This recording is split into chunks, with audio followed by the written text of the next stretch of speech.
Welcome to The Explainer, where today we're going to pull back the curtain on one of history's most misunderstood symbols.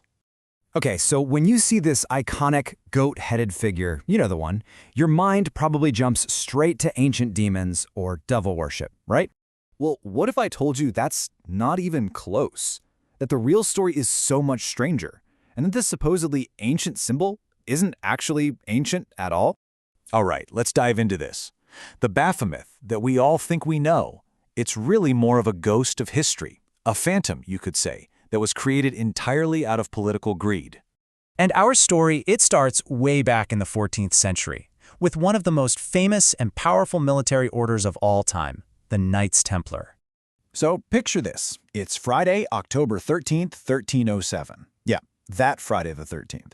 The King of France, Philip IV, is completely broke and, frankly, super jealous of the Templars' power and wealth. So he launches this massive, devastating raid to seize everything they have. But to completely wipe them out, King Philip needed more than just their money. He needed a charge so serious, so scandalous, it would turn everyone against them. And in the 14th century, there was nothing worse than heresy. The specific accusation? Worshipping a secret idol they called Baphomet. So, you gotta be asking, where did this bizarre name even come from?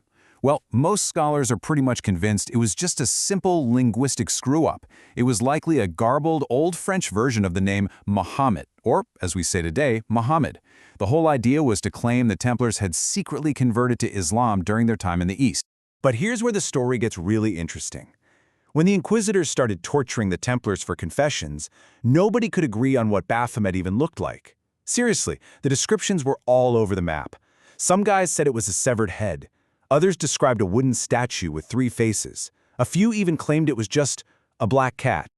This is the key takeaway, right here. Notice what's missing. There was no goat.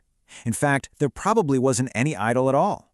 Baphomet was just a name without a face, a political tool, a complete fabrication designed to justify mass murder and theft.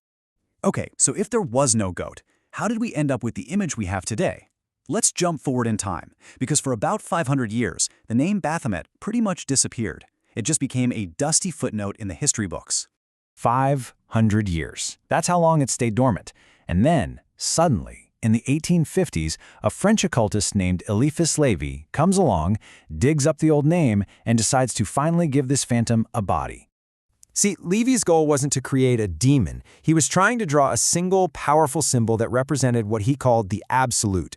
Think of it like a philosophical diagram meant to show the balance of everything in the universe, all of life's opposites in one image.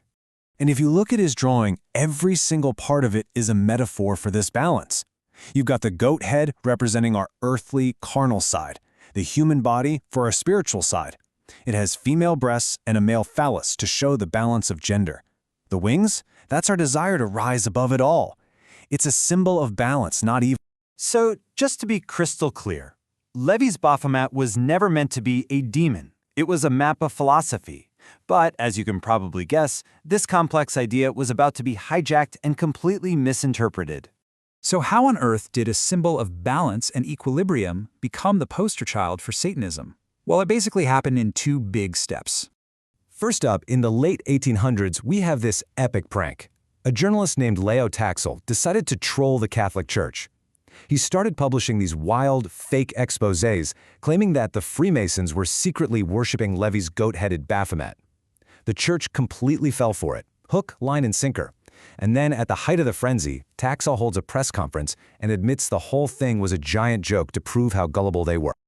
So, let's be real. This link between Baphomet and the Freemasons, it's literally a lie, built on a hoax which was itself based on the original 700-year-old false accusation against the Templars. Just for the record, Baphomet appears in exactly 0 official Masonic rituals or texts, period. Okay, so that's stage 1. Stage 2 comes in the 20th century, when the image gets picked up by a brand new movement that would really seal its modern reputation. Yep, in 1966, Anton LaVey and the Church of Satan basically took Lévi's drawing, chopped off the body, and kept only the goat's head. They slapped it inside an inverted pentagram and completely rebranded it. For them, it became a symbol of embracing your carnal nature and rebelling against mainstream religion.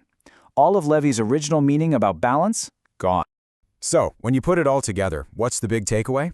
It's that Baphomet was never one single thing. It was never a consistent entity. Instead, it's always been a kind of mirror, reflecting whatever the people using it wanted to see. For King Philip, it was a political weapon. For Éliphas Lévi, it was a philosophical map. For Leo Taxil, it was a really mean joke. And for the modern world, it's become this powerful countercultural icon. So, when you look at Baphomet, you're not actually looking at some ancient god. You're looking at a masterclass in how history can be rewritten, misinterpreted, and completely rebranded over time. And that really leaves us with one last, pretty important question, doesn't it? What other symbols are out there all around us that we completely misunderstand today?